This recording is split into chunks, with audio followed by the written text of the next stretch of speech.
আসসালামু আলাইকুম সুপ্রিয় শিক্ষার্থীবৃন্দ। জাতীয় বিশ্ববিদ্যালয় কর্তৃক আয়োজিত অনলাইন ক্লাস প্রোগ্রামে স্বাগতম জানাচ্ছি। আমি মোহাম্মদ মনিরুজ্জামান, প্রভাষক প্রাণিবিদ্যা বিভাগ, সরকারি কৃষি কলেজ, ঝিনাইদহ। আমি তোমাদের অনার্স তৃতীয় বর্ষের কোষ ও আণবিক জীববিদ্যার বিভিন্ন টপিক নিয়ে আলোচনা করছিলাম। আজকে লেকচার নম্বর 11-তে মূলত আমরা যে টপিকটা নিয়ে আলোচনা করতে চাচ্ছি তা হচ্ছে অ্যান্টিজেন, এই বৈশিষ্ট্য, অ্যান্টিবডির গঠন, প্রকারভেদ, অ্যান্টিজেন অ্যান্টিবডি ক্রিয়া এবং অ্যান্টিবডি তৈরির পদ্ধতি। অনেকগুলো টপিক আছে আমাদের আজকে এই আলোচনার বিষয়বস্তুতে। প্রথমে আমরা দেখব অ্যান্টিজেন কি। অর্থাৎ এটা এক ধরনের অ্যান্টিজেন বলতে জীবাণুকে বোঝানো হয়। অর্থাৎ অ্যান্টিজেন শব্দটা আসছে অ্যান্টিবডি জেনারেটিং, অর্থাৎ যে বহিরাগত বস্তু আমাদের দিয়ে প্রবেশ করলে অ্যান্টিবডি তৈরিতে উদ্দীপনা যোগায়, আমরা সেটাকে বলি অ্যান্টিজেন। ঠিক আছে, তাহলে অ্যান্টিজেনটা মূলত বলা হচ্ছে বি জাতীয় জীবাণু বা অধিবিষ, এক ধরনের জীবাণু বা জীবাণুর থেকে নিঃসৃত বিভিন্ন বিষাক্ত পদার্থ হতে পারে, সেগুলো দেহে প্রবেশ করলে অ্যান্টিবডি সৃষ্টি করে, তাকে আমরা অ্যান্টিজেন বলি। এবং এটা নন সেল বডি, দেহের বহিরাগত কোনো বস্তু হওয়া লাগবে, দেহের অভ্যন্তরীণ কোনো বস্তু না। এই জন্য একটা বলা হচ্ছে নন সেল বডি, দেহের বাইরের কোনো বস্তু হতে হবে এটা। আচ্ছা, অ্যান্টিজেনের বৈশিষ্ট্য দেখো দেওয়া আছে, তোমরা দেখবা তোমাদের খ বিভাগের প্রশ্নে এটা অনেকবারই এসছে। অ্যান্টিজেনের বৈশিষ্ট্য লিখো। আমরা বলছি অ্যান্টিজেন হচ্ছে প্রোটিনধর্মী এবং জটিল গঠন বিশিষ্ট। যেহেতু এটা অ্যান্টিবডি তৈরি করতে উদ্দীপনা যোগায়, আর অ্যান্টিবডি অবশ্যই প্রোটিনধর্মী, সুতরাং অ্যান্টিজেন গুলো বা যে কোনো জীবাণু বা এর থেকে নিঃসৃত বেশিরভাগ উপাদানগুলো হয়ে থাকে প্রোটিনধর্মী।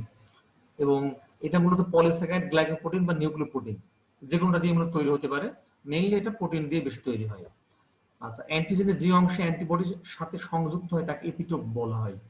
তাহলে অ্যান্টিজেনের যে অংশে, অর্থাৎ অ্যান্টিজেনের একটা জায়গা থাকে যে জায়গাতে অ্যান্টিবডির অ্যাটাচমেন্ট হয়, সংযুক্ত হয়, ওই জায়গাটাকে আমরা বলি এপিটোপ বা ভ্যালেন্স। আচ্ছা, অ্যান্টিজেনের ক্রিয়া শুধুমাত্র প্রজাতি নয়, অঙ্গ নির্দিষ্ট। আমরা জানি যে জীবাণুগুলো আমাদের দেহে যখন প্রবেশ করে, সেটা ওই শুধু প্রজাতি নয়, ওই প্রজাতির কোন অঙ্গে অ্যাটাক করবে সেটা কিন্তু নির্দিষ্ট। ঠিক আছে, যেমন আমরা জানি যে কোভিড-19 এটা আমাদের গলদেশে, গলবিলে প্রথমে অ্যাটাক করে, তারপর এটা ফুসফুসে যায়। হ্যাঁ, ফুসফুসে যেয়ে পরে বিভিন্ন শরীরে এটা শরীরের বিভিন্ন অঙ্গে এটা প্রবলেম করে। এইচআইভি যেমন শ্বেত রক্তকণিকা অ্যাটাক করে। ঠিক আছে, পোলিও যেমন আমাদের স্পাইনাল কর্ডে অ্যাটাক করে। এরকম প্রত্যেকটা জীবাণুই যেগুলো আমাদের দেহে প্রবেশ করে বা অ্যান্টিজেন আকারে প্রবেশ করে, সেগুলো আমাদের দেহের কোনো একটা নির্দিষ্ট অঙ্গে ক্রিয়া করে। এবং ইমিউনের সাড়ায় সৃষ্টির ক্ষমতা থাকতে হবে, অর্থাৎ ইমিউন রেসপন্স, অনাক্রমতা সৃষ্টির জন্য ওই অ্যান্টিজেনের ক্ষমতা থাকতে হবে, সেটাকে বলা হবে অ্যান্টিজেন। আণবিক ওজন 10,000 ডাল্টনের অধিক হতে হবে। এবং এখানে একটা কথা বলা আছে, দেখো যে অনেক রাসায়নিক পদার্থ আছে সেগুলো অ্যান্টিজেন ধর্মী না হয়েও বৃহৎ প্রোটিনের সাথে যুক্ত হয়ে অ্যান্টিজেন ধর্মী হয়ে ওঠে। আর কিছু কেমিক্যাল আছে, কিছু উপাদান আছে যেগুলো অ্যান্টিজেন ধর্মী না, সেগুলো হয়তো হতে পারে অ্যালার্জি সৃষ্টি করে। যেমন ধুলাবালি, এটা কিন্তু অ্যালার্জেন, কিন্তু এই ধুলাবালি বা কোনো রকমের ওষুধ পদার্থ, ওষুধজাত পদার্থ, শিল্পজাত রাসায়নিক পদার্থ, খুশকি পদার্থ, এগুলো অন্য কোনো উপাদানের সাথে বা প্রোটিনের সাথে যুক্ত হয়ে এটা অ্যান্টিজেন ধর্মী হয়ে ওঠে, এটাকে বলা হয় হ্যাপটেন। তাহলে মোটামুটি এখানে আমরা দেখতে পারলাম যে 6টার মতো এখানে অ্যান্টিজেনের বৈশিষ্ট্য দেওয়া আছে। তোমরা 6-7টা বৈশিষ্ট্য লিখবা 4 মার্কের জন্য আশা করি। আচ্ছা, এরপরে অ্যান্টিজেনের প্রকারভেদ। অ্যান্টিজেন আমরা দেখো এখানে মেনলি দুটো ভাগে ভাগ করেছে, এক্সোজেনাস এন্ড এন্ডোজেনাস। বলা হচ্ছে এইসব অ্যান্টিজেন প্রাণীদের বাইরে উৎপন্ন হয়, অর্থাৎ যদি কোনো অ্যান্টিজেন বাইরে থেকে দেহের ভিতরে প্রবেশ করে অ্যান্টিবডি তৈরিতে উদ্দীপনা যোগায়, সেটাকে বলা হবে এক্সোজেনাস। আর দেহের ভিতরের থেকে উৎপন্ন কোনো পদার্থ যদি সেটা করে থাকে, কোনো অ্যান্টিবডি উৎপন্নে হেল্প করে থাকে, সেটাকে বলা হবে এন্ডোজেনাস। যেমন দেওয়া আছে ফোর্সম্যান অ্যান্টিজেন, এটা বিড়ালে, ভেড়া এবং ঘোড়াতে লোহিত রক্তকণিকায় থাকে, যেটা ওদের ক্ষেত্রে অ্যান্টিবডি তৈরিতে উদ্দীপনা যোগায়। এবং স্তন্যপায়ীর দেহে একটা আছে, তা হচ্ছে কার্ডিওলিপিন অ্যান্টিজেন। কার্ডিওলিপিনটা মূলত এটা এক ধরনের লিপিড জাতীয় পদার্থ, এটা সাধারণত মাইটোকন্ড্রিয়াতে থাকে। এটা এই ধরনের উপাদানগুলো হার্টের সমস্যা করে থাকে। আচ্ছা, জেনোজেনিক অ্যান্টিজেন আমরা বলছি এন্ডোজেনাসকে দুভাগে ভাগ করলাম, xenogenic antigen, autologous antigen, allogeneic antigen. What is xenogenic? বলা হচ্ছে সমআকৃত অ্যান্টিজেন যদি আলাদা আলাদা প্রজাতিতে পাওয়া যায়। একই অ্যান্টিজেন ভিন্ন ভিন্ন প্রজাতি পাওয়া যায়, যেমন আরএস ফ্যাক্টর, রিসার্চ ফ্যাক্টর, এটা বানরে পাওয়া যায়, মানুষে পাওয়া যায়। সুতরাং এই অ্যান্টিজেনটা আমাদের লোহিত রক্তকণিকার যে ঝিল্লি বা প্রাচীর, সেখানে এটা পাওয়া যায়। সুতরাং এটা হচ্ছে জেনোজেনিক প্রকৃতির অ্যান্টিজেন বলা হবে। অটোলোগাস, দেহ গঠনকারী কোন উপাদান যদি অ্যান্টিজেন হিসেবে কাজ করে তাকে বলা হবে অটোলোগাস অ্যান্টিজেন। অ্যালোজেনিক অ্যান্টিজেন বলছে একই প্রজাতির দুটো ভিন্ন ভিন্ন প্রাণীতে যদি অ্যান্টিজেন এপিটোপের উপর ভিত্তি করে পরস্পর থেকে পৃথক হয়, অর্থাৎ একই মানুষ ব্যক্তিভেদে অ্যান্টিজেনটা ভিন্ন ভিন্ন রকমের হয়, সেটাকে আমরা বলবো অ্যালোজেনিক অ্যান্টিজেন। আসলে ওই মানুষটা বা ওই প্রাণীটার তার দেহের যে ইমিউন সিস্টেম তার উপরে ডিপেন্ড করে, অথবা যে জীবাণুটা প্রবেশ করেছে অ্যান্টিজেনটা, হ্যাঁ, তার দেহে প্রবেশের পরে ওর যে এপিটোপটা আছে, এপিটোপ যে জায়গাতে অ্যান্টিবডির প্যারাটোপ কাজ করে, এপিটোপ প্যারাটোপ যেখানে বন্ধনে আবদ্ধ হয়, সেই এপিটোপ এর গাঠনিক ভিন্নতার কারণে অনেক সময় দেখা যাচ্ছে একই জীবাণু ব্যক্তিভেদে ভিন্ন ভিন্ন এবং রেসপন্সটা ভিন্ন ভিন্ন হয়। ঠিক আছে, এই যে কোভিড-19 যে ভাইরাসটা, এটা যখন, এটা কিন্তু অনেকগুলো প্রায় 4টের মতো ফর্ম বেরিয়েছে, তাহলে এটা কিন্তু মূলত এদের যে অ্যাটাচমেন্টের ক্ষমতা, মানে যে স্পাইক প্রোটিন আছে, সেই স্পাইক প্রোটিন যখন অ্যাটাচ করে কোনো জায়গাতে, তার কিন্তু প্রোটিনের ভিন্নতার কারণে জেনেটিক মিউটেশন হয়ে প্রোটিনগুলো ভিন্নতা প্রাপ্ত হয়।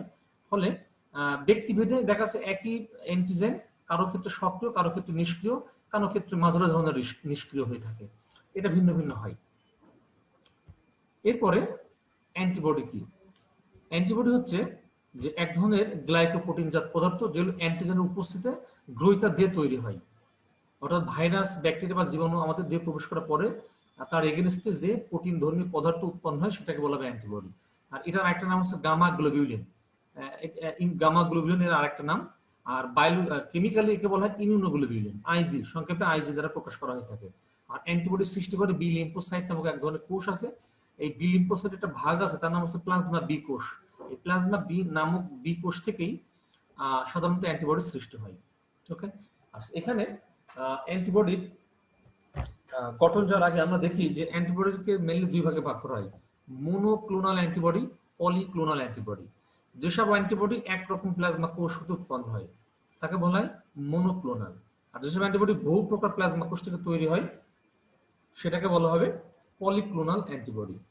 ঠিক আছে, সাধারণত এই এক প্রকার প্লাজমা কোষ থেকে এক রকমের অ্যান্টিবডি তৈরি হয়, এই ধরনের এটাকে বলে মোনোক্লোনাল। এটাই সাধারণত বেশি উৎপন্ন করা হয় আর্টিফিশিয়ালি। তো এই প্লাজমা কোষ উৎপন্ন অ্যান্টিবডি তৈরির পদ্ধতি আমরা আজকের লেকচারের শেষের দিকে আলোচনা করব, যে মোনোক্লোনাল অ্যান্টিবডি কিভাবে তৈরি করা হয়।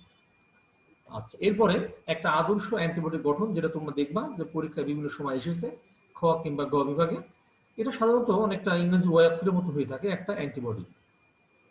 তো একটা অ্যান্টিবডিতে অনেকগুলো পার্ট থাকে, দেখতে পাচ্ছ যে সাধারণত এখানে পলিনিউক্লিওটাইড চেইন থাকে 4টা।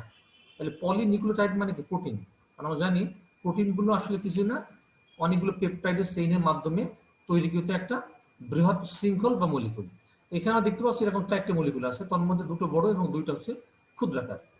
আচ্ছা, তাহলে এখন এই ওয়াই আকৃতির অ্যান্টিবডির গঠনের 2 রকম জিনিস আছে, একটাকে বলে ভারী চেইন এবং আরেকটাকে বলা হয় হালকা চেইন। একটাকে বলা হয় ভারী এবং আরেকটাকে বলা হয় হালকা। তো এই ভারী এবং হালকাটাতে আমরা দেখতে পাচ্ছি যে অ্যামাইনো অ্যাসিড থাকে, বলা হচ্ছে 400 থেকে 450টা অ্যামাইনো অ্যাসিড থাকে, সেটা এই যে লম্বা যেটা এইটা। আর হালকা চেইনটা যেটা যেটা ক্ষুদ্র, আমরা বলছি তাদের 200 থেকে 220টা অ্যামাইনো অ্যাসিড থাকে এবং তার আণবিক ওজনটা অনেক কম। ঠিক আছে, হালকা চেইন ভারী চেইনে মূলত পার্থক্য আছে অ্যামাইনো অ্যাসিডের সংখ্যার উপর ভিত্তি করে এই তারতম্যটা দেখা যায়।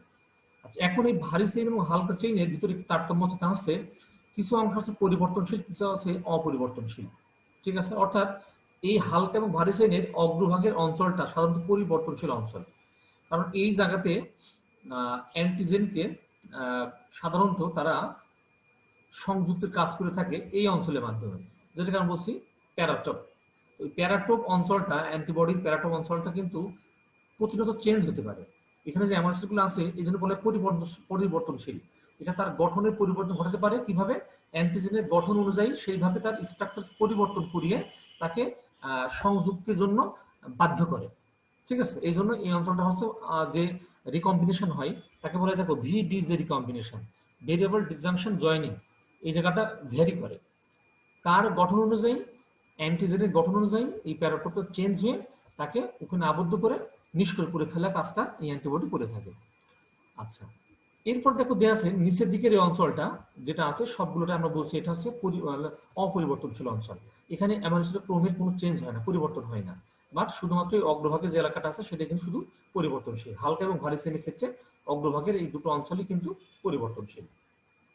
এবার আমরা দেখতে পাচ্ছি যে হালকা এবং ভারী শ্রেণীর মাঝখানে আমরা দেখতে পাচ্ছি সালফারের একটা ডাবল বন্ড রয়েছে, দুটো সালফার ডাইসালফাইড বন্ধন আছে। এই বন্ধন বলা হচ্ছে যে মিনিমাম তিনটা থাকে।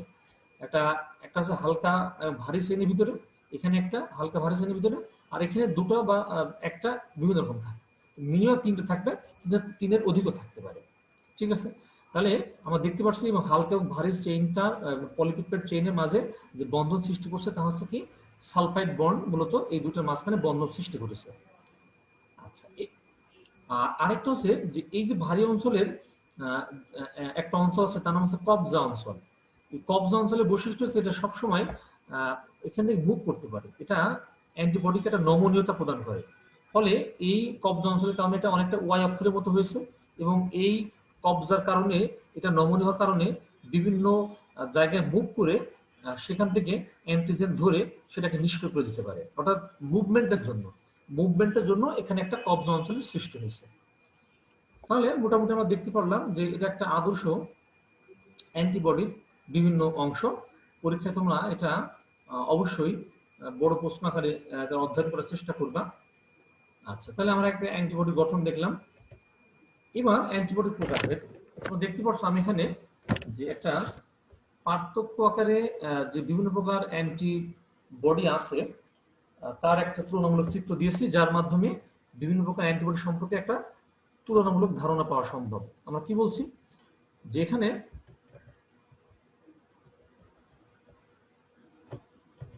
দেখো আমরা এই 5টা প্রকার অ্যান্টিবডির তুলনামূলক চিত্র দেখব। বলা হচ্ছে আণবিক ওজন, প্রথমে দেখি কি কি নাম আছে। ইমিউনোগ্লোবুলিন জি, যার নাম ম্যাটার্নাল অ্যান্টিবডি। ম্যাটার্নাল বলার কারণ হচ্ছে যে এটা সাধারণত মাতৃদেহেই এটা বেশি পাওয়া যায়, তাই বলা হয়েছে কি ম্যাটার্নাল। আইজিএম, ইমিউনোগ্লোবুলিন এম, তারপরে ক্ষরণকারী অ্যান্টিবডি বা আইজিএ, এটা মূলত বিভিন্ন রকমের গ্রন্থি জাতীয় জিনিস, যেখান থেকে বিশেষ করে স্তনে এটা বেশি পাওয়া যায়, এই জন্য ক্ষরণকারী বলা হয়েছে। নিঃসরণকারী যে সকল অঙ্গ আছে সেখানে এটা বেশি পাওয়া যাবে। ইমিউনোগ্লোবুলিন ডি এবং দুর্লভ ইমিউনোগ্লোবুলিন ই, এই 5 রকমের অ্যান্টিবডি মূলত পাওয়া যায়। আচ্ছা, এখন দেখি যে এর আণবিক ওজনটা ভিন্ন ভিন্ন আছে, বিভিন্ন প্রকার। যেমন এখানে দেওয়া আছে 1.5 লাখ এর আণবিক ওজন, এটা প্রায় 9,70,000 উপরে। আর এটা আছে 1,60,000, এটা 1,75,000, 1,90,000, অর্থাৎ এটা ভিন্ন ভিন্ন ওজন বিশিষ্ট হচ্ছে এই ইমিউনোগ্লোবুলিন। এটা মূলত ডিপেন্ড করে তার অ্যামাইনো অ্যাসিডের সংখ্যার উপরে ভিত্তি করে আণবিক ওজনটা ভিন্ন ভিন্ন হয়। গঠন গঠন বলতে বলা হয়েছে মোনোমার, পেন্টামার, মোনোমার বা ডাইমার, মোনোমার। অর্থাৎ মোনোমার মানে কি, যদি কোনো অ্যান্টিবডি গঠনে যে এই অ্যান্টিবডির সংখ্যা কয়টা থাকে তারপর ভিত্তি করে এটা মোনোমার, ডাইমার, পেন্টামার। আমি তোমাদের দেখিয়ে দিই স্ট্রাকচারটা। দেখো, খেয়াল করো যে ইমিউনোগ্লোবুলিন যেটা আছে মোনোমার একটাই থাকে, ইটাও মোনোমার, ডিটাও মোনোমার, এটা বলা আছে ডাইমার, আর এমটা সাধারণত বলা আছে পেন্টামার। 5টা এরকম অ্যান্টিবডি বন্ধনে আবদ্ধ হয়ে তারা এরকম একটা পঞ্চভুজ শেপ তৈরি করে থাকে, এই জন্য মোনোমার, ডাইমার এবং পেন্টামার গঠন বিশিষ্ট হয়ে থাকে। পরিমাণটা বলা হচ্ছে রক্তের পরিমাণটা কেমন। আইজিজি যেটা, এটা আমরা দেখতে পাচ্ছি সব থেকে বেশি পরিমাণ আছে প্রায় 80%। হ্যাঁ, আর সব থেকে কম আছে দেখো যে যেটা আইজি, এই জন্য এটা নাম দিয়েছে দুর্লভ। এটা রক্তে খুব কম পরিমাণে পাওয়া যায়, এই জন্য এটাকে বলা হচ্ছে দুর্লভ। প্লাসেন্টা ভেদ করার ক্ষমতা, অর্থাৎ আমরা ভেদ করে এই ইমিউনোগ্লোবুলিন গুলো মাতৃদেহ থেকে সন্তানে যেতে পারে কিনা, তা সেটা বলা আছে। দেখো এখানে যেটা আছে যে ভেদ ক্ষমতা, তার ভেদ করার ক্ষমতা আছে, দ্যাট মিনস মাতৃদেহ থেকে একটা সন্তানে আসতে পারে। তারপরে কোনোটারই প্লাসেন্টা ভেদ করার ক্ষমতা নাই, এই জন্য আমরা আইজি জিটাকে বলে থাকি ম্যাটার্নাল অ্যান্টিবডি। ফ্যাগোসাইটের সাথে সংযুক্তির ক্ষমতা, অর্থাৎ যে সকল কোষ ফ্যাগোসাইটস প্রক্রিয়ার মাধ্যমে জীবাণু ভক্ষণ করে থাকে তাদের সাথে এই অ্যান্টিবডিগুলো যুক্ত হতে পারে কিনা তারপরে ভিত্তি করে পয়েন্টটা করা হয়েছে। আমরা দেখতে পাচ্ছি আইজিজি এবং আইজিএ এই দুটোর ক্ষমতা আছে, আর তিনটার তাদের সংযুক্ত হওয়ার ক্ষমতা নেই। আচ্ছা, তাহলে ফ্যাগোসাইটের সাথে সংযুক্ত হলে কি হবে, সেক্ষেত্রে জীবাণু ধ্বংসের ক্রিয়াটা আরো বেশি ত্বরান্বিত হবে। প্রাপ্তি স্থান কোথায় কোথায় একটু বেশি পাওয়া যায়, দেখ প্রথমটা দেওয়া আছে কোথায়, রক্ত, লসিকা, তারপরে অন্ত্র, টিস্যু, তরল, অমরা, এইসব জায়গাতে এগুলো বেশি পাওয়া যায় আইজিজি। আর আইজিএমটা রক্ত এবং লসিকা পাত্রে বেশি পাওয়া যাচ্ছে।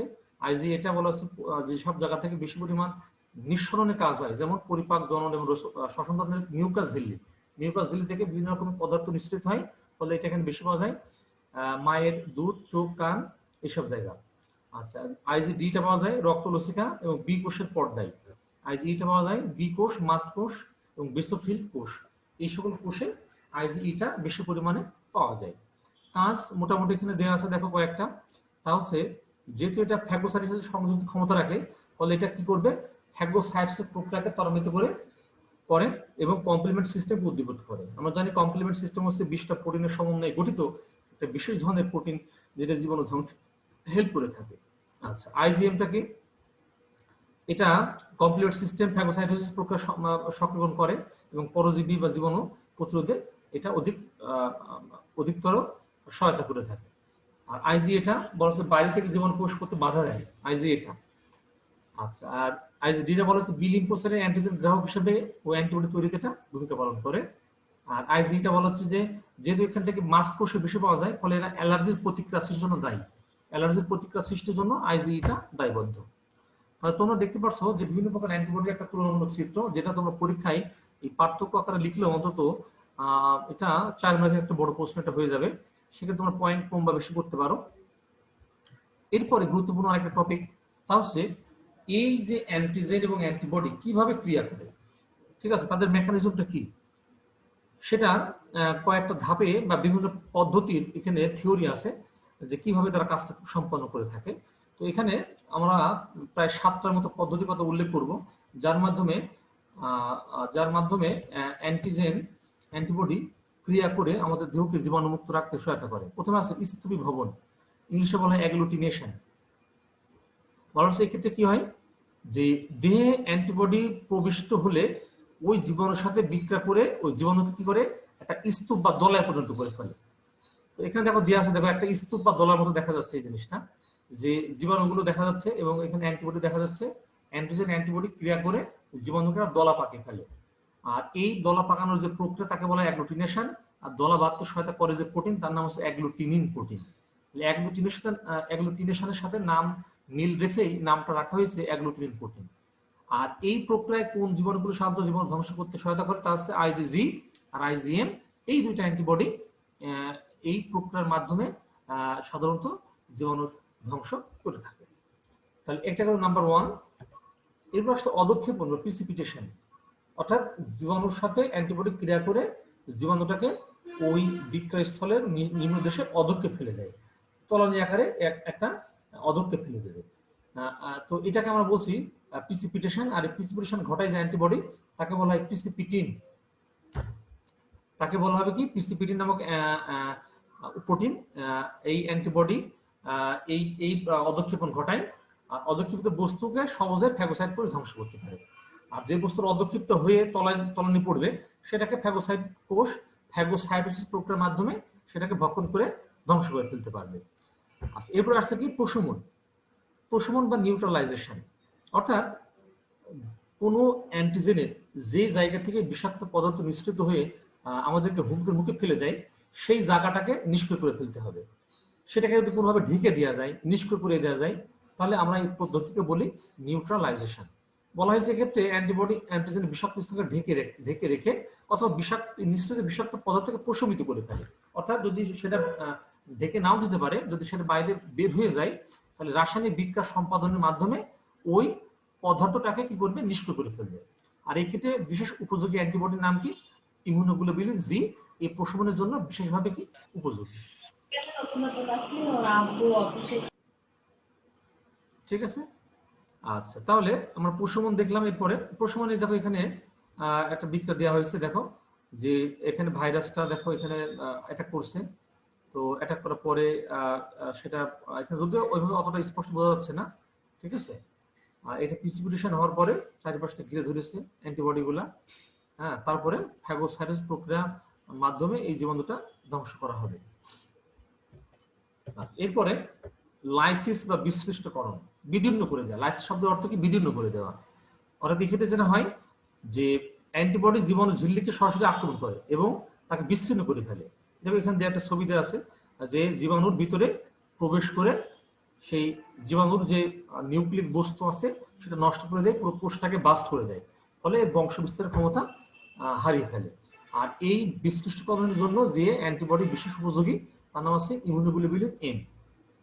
আচ্ছা, এরপর আছে অপসোনাইজেশন। অপসোনাইজেশন এই এই যে অ্যান্টিবডির প্রভাবে অ্যান্টিজেনকে ফ্যাগোসাইটের কাছে উপাদেয় করে তোলা পদ্ধতি, সেটাকে বলা হয় অপসোনাইজেশন। অর্থাৎ সে হয়তো নিজে মারছেন অ্যান্টিবডি, কিন্তু ফ্যাগোসাইট যে ম্যাক্রোফেজ বা নিউট্রোফিল কোষগুলো আমাদের রক্তে আছে সেগুলোর কাছে জীবাণুকে এটা মানে সুস্বাদু বা এটা আকর্ষণীয় করে তোলে এই অ্যান্টিবডি, যে এটাকে মারতে হবে, ধ্বংস করতে হবে, এই মর্মে ওই জীবাণুর কাছে এটা সরি ওই ফ্যাগোসাইট কোষের কাছে এটাকে উপস্থাপন করে। এজন্য এটাকে ক্ষেত্রে বলা হয় এপিসি, অ্যান্টিজেন প্রেজেন্টিং সেল। অ্যান্টিজেনকে কারো কাছে উপস্থাপন করে করে তাকে ধ্বংস করতে উদ্বুদ্ধ করে, সেক্ষেত্রে সে নিজে মারে না। এটা হলো 5 নম্বর পদ্ধতি। এরপরে আসছে কমপ্লিমেন্ট সিস্টেমের সক্রিয়তা। আমরা একটু আগেও পড়েছিলাম যে কমপ্লিমেন্ট সিস্টেম হচ্ছে 20 রকমের প্রোটিনের সমন্বয়ে গঠিত একটা বিশেষ ধরনের কমপ্লেক্স, যার মাধ্যমে জীবাণু ধ্বংস হয়। তো আর ইমিউনোগ্লোবুলিন জি এবং ইমিউনোগ্লোবুলিন এম এরা কমপ্লিমেন্ট সিস্টেম উদ্দীপক হিসেবে কাজ করে, এবং কমপ্লিমেন্ট সিস্টেমে যে প্রোটিনগুলো আছে, ঠিক আছে, প্রোটিনগুলো তখন উদ্দীপিত হয়ে ওই জীবাণুকে ধ্বংস সাধন করে থাকে। আচ্ছা, আর লাস্ট ওয়ান দেয়ার আছে ব্যাকটেরিওলাইসিন, মানে যে প্রক্রিয়া ব্যাকটেরিয়াটা লাইসিস হয় এটা অনেকটা লাইসিস প্রক্রিয়ার মতোই, যেটা 4 নম্বরে দেওয়া ছিল, বাট এটা একটু আলাদা নাম দেওয়া হয়েছে, যে শুধুমাত্র যদি ব্যাকটেরিয়াকে যে প্রক্রিয়ায় অ্যান্টিবডি বিদীর্ণ করে যায় সেটাকে বলা হবে ব্যাকটেরিওলাইসিন। আমরা দেখতে পারলাম যে অ্যান্টিজেন অ্যান্টিবডি ক্রিয়ার জন্য মোট সম্ভাব্য 7 থেকে 8টা এরকম পদ্ধতি আছে, যার মাধ্যমে অ্যান্টিজেন অ্যান্টিবডির সাথে ক্রিয়া করে তাকে ধ্বংস করে, তাকে প্রশমিত করে, তাকে প্রিসিপিটেটেড করে, অধঃক্ষিপ্ত করে ফেলে। আচ্ছা, তো আমরা এই আলোচনাটা অবশ্যই তোমার জন্য ফলপ্রসূ হবে। তোমরা এটা অবশ্যই 10 মার্কের প্রশ্নের জন্য গ বিভাগে ভালো মতো একটা প্রিপারেশন রাখবা। এবার লাস্ট ওয়ান যেটা আছে সেটা হচ্ছে মনোক্লোনাল অ্যান্টিবডি তৈরির ধাপ। এটা বিভিন্ন সময় তোমাদের পরীক্ষাতে এসেছে বিগত সালগুলোতে।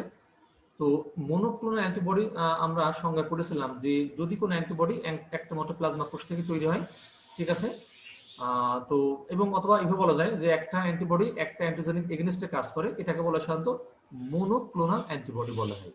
তো এই অ্যান্টিবডি তৈরির যে পদ্ধতি সেটা প্রথম আবিষ্কার করেছেন জার্মান বিজ্ঞানী জর্জ জে এফ কোহলার এবং আর্জেন্টিনার প্রাণ রসায়নবিদ সিজার মাইলস্টিং। তারা যৌথভাবে এই পদ্ধতি আবিষ্কার করে এবং তার জন্য তারা নোবেলও পেয়েছে। 1984 সালে তারা তাদের কাজের স্বীকৃতি স্বরূপ নোবেল পুরস্কারে ভূষিত হন। আমরা এখন দেখবো যে আসলে কিভাবে একটা আদর্শ শ্রেণীর মনোক্লোনাল অ্যান্টিবডি তৈরি করা যেতে পারে। দেখো এখানে একটা ছবি দেওয়া হয়েছে যে মনোক্লোনাল অ্যান্টিবডি তৈরির একটা ছবি। তোমরা অবশ্যই এই ছবিটা আঁকানোর জন্য ট্রাই করবা। এটা বিভিন্ন বই ছবিটা বিভিন্ন ভাবে দেওয়া আছে, বাট আমার কাছে এটা অনেকটা ইজি মনে হয়েছে। তো তোমরা অবশ্যই আজকে এই ছবিটা ড্র করার চেষ্টা করবা।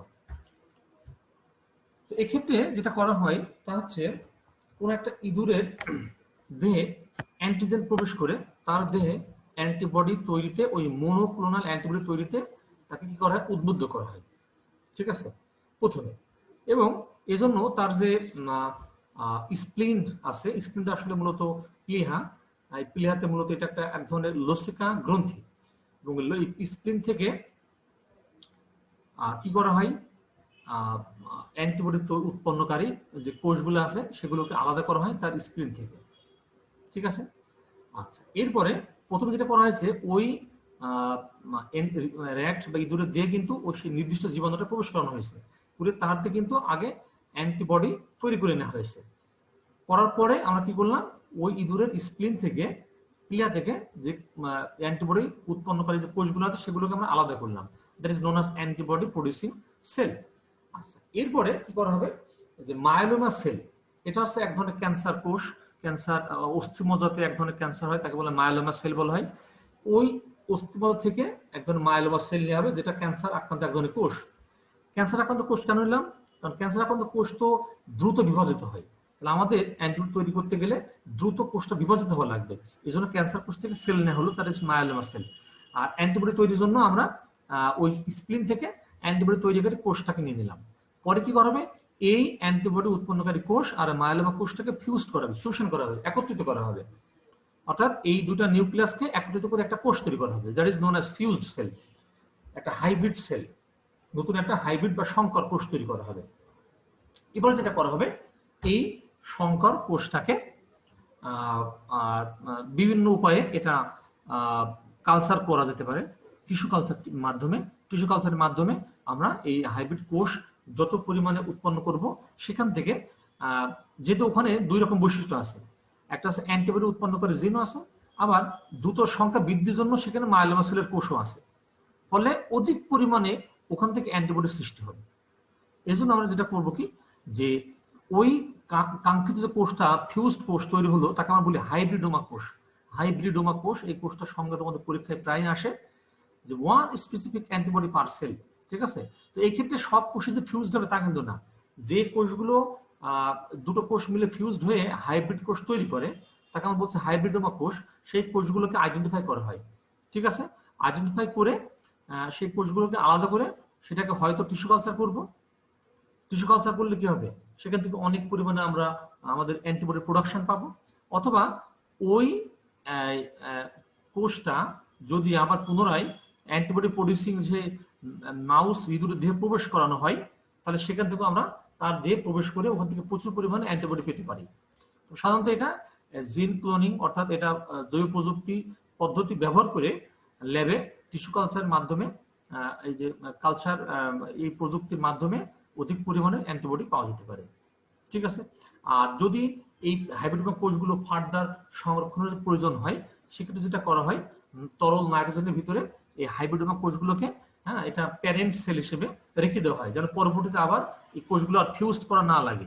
এই জন্য কিছু কোষ সেখানে এগুলো প্রিজার্ভেশনের ব্যবস্থা করা হয়। আর অধিক পরিমাণে উৎপন্নের জন্য আমরা যে কোনো দুইটা টেকনিক অবলম্বন করতে পারি। একটা ইঁদুরের দেহে প্রবেশ করানো, আর একটা হচ্ছে কালচার করা, ক্লোন করা। ক্লোনের মাধ্যমে আমাদের অধিক পরিমাণে এখানে এই হাইব্রিড কোষ তৈরি হবে। হাইব্রিড কোষ জাতের ভিতরে অ্যান্টিবডি তৈরি করার জন্য জিন আছে, তাহলে এটা প্রচুর পরিমাণে অ্যান্টিবডি তৈরি করবে। আর সেখান থেকে পরে আমরা অ্যান্টিবডিটা আইসোলেট করে দিতে পারবো, পরে এটা সেপারেশন বা আলাদা করে নেওয়া হবে ওই কালচার মিডিয়াম থেকে। আচ্ছা, তাহলে আমরা মোটামুটি দেখলাম যে একটা পলিক্লোনাল অ্যান্টিবডি কিভাবে সাধারণত তৈরি করা হয়। তোমরা পরীক্ষায় এটা কিন্তু খুব ছোট একটা ধাপ, বেশি না।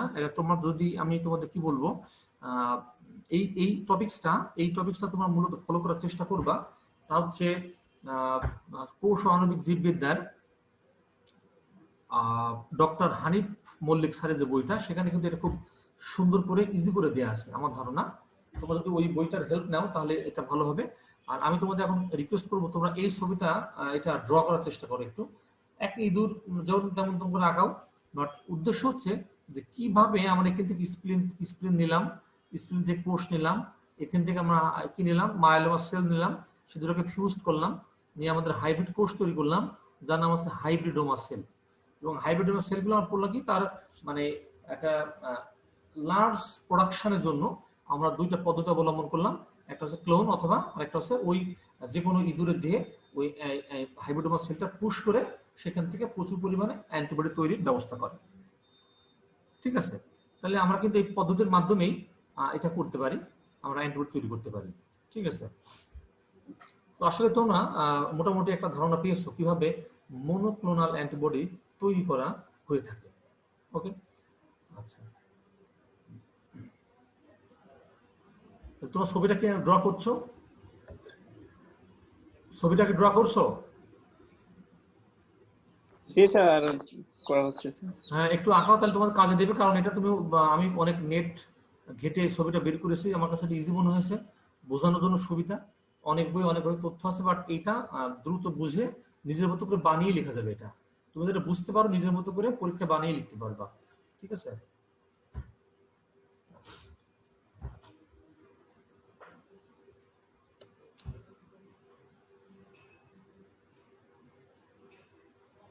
এগুলো কিন্তু হচ্ছে টেস্ট টিউব বলো, টেস্ট টিউবের মতো গঠন এখানে দেওয়া হয়। তোমাকে টেস্ট টিউব আঁকাতে পারো যদি এই ধরনের যদি পাত্র, এগুলো যদিও কাছের পাত্র, এটা টেস্ট টিউবের মতো আঁকানো যেতে পারে, কোনো সমস্যা না। তোমরা এরকম টেস্ট টিউব এখানে আঁকাতে পারো এই জায়গাতে।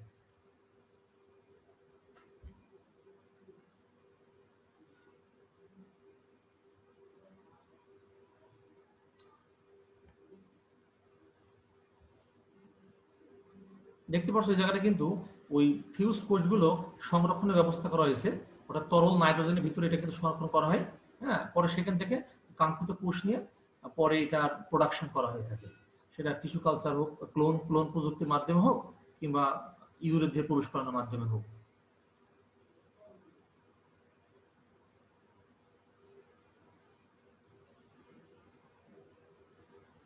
একটু দ্রুত আঁকার চেষ্টা করো, ছবিটা কিন্তু খুব বেশি কঠিন না, খুব ইজি একটা ছবি, কোনো মতে জাস্ট বৃত্তগুলো আঁকাও।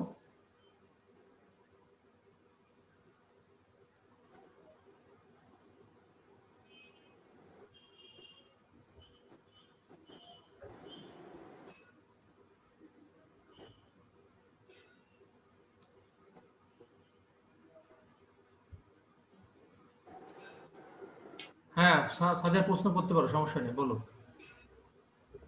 যদি প্রশ্ন করার সময় দিতাম। জি স্যার।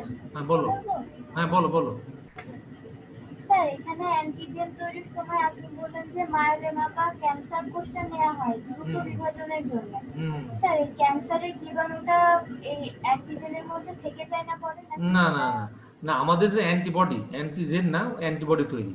তো এখানে ওই ক্যান্সার কোষটা নেওয়া হয় মূলত সংখ্যাটা দ্রুত বৃদ্ধি করার জন্য, কিন্তু ওই ক্যান্সারের জীবাণুর কোনো অংশ এখানে আসবে না। ঠিক আছে, ঠিক আছে, এটা অস্থিমজ্জায় থাকে, এটা অস্থিমজ্জার এক ধরনের ক্যান্সার আক্রান্ত কোষ, সেখান থেকে নিয়ে এটা তৈরি করা হয় না, সে ধরনের কোনো এখানে অংশ এখানে থাকবে না। ঠিক আছে, আমরা মূলত ওই দুটো কোষের নিউক্লিয়াসে মিলন ঘটাবো, এখানে কোনো ক্যান্সার উপাদান যেগুলো আছে সেগুলো এখানে কাজ করবে না, দুইটা নিউক্লিয়াসের মিলন ঘটিয়ে তারপর এটা তৈরি করা হবে। ঠিক আছে, সেক্ষেত্রে এখানে কোনো সমস্যা নাই। তোমাদের কারো কাছে কি ওই হামিদ মল্লিকের বইটা থাকলে তোমরা এটা দেখতে পারো। ঠিক আছে,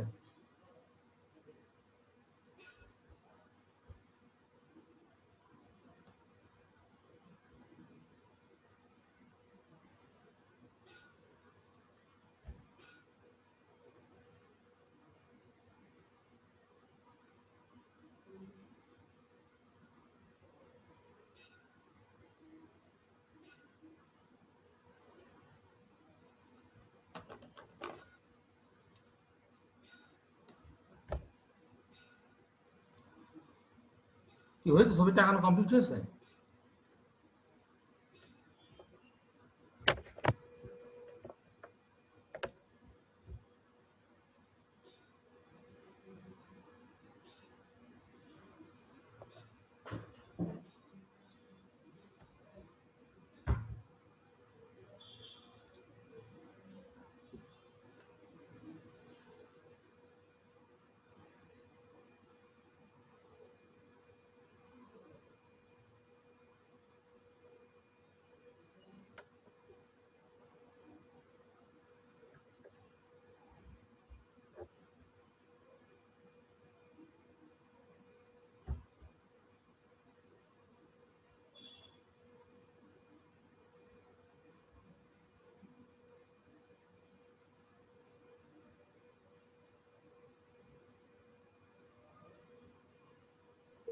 জি স্যার, হয়েছে স্যার।